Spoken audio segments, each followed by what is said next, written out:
Coming to now the fourth one, that is catenation.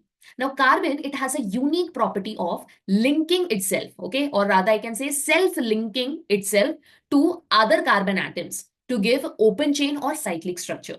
I mean to say, now carbon, one carbon, it will form a bond with the other carbon, then again carbon. So like this, the chain will go on increasing, or it will go on continuing the chain. Okay. Now the chain, it will be open chain, or it can also be like this, cyclic chain.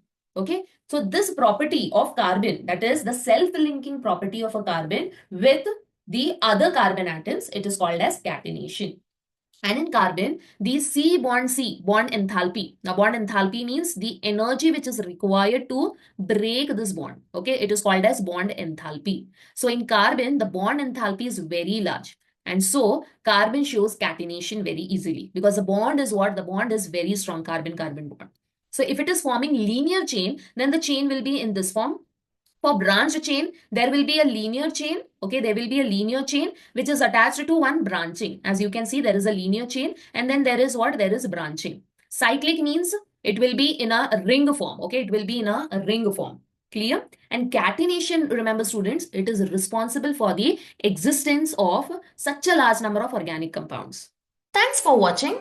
If you found this helpful, don't forget to like this video, subscribe for the full course, and drop your question in the comments. And don't miss the next video in this series. It's linked right here on the screen. Keep learning, and I'll see you in the next one.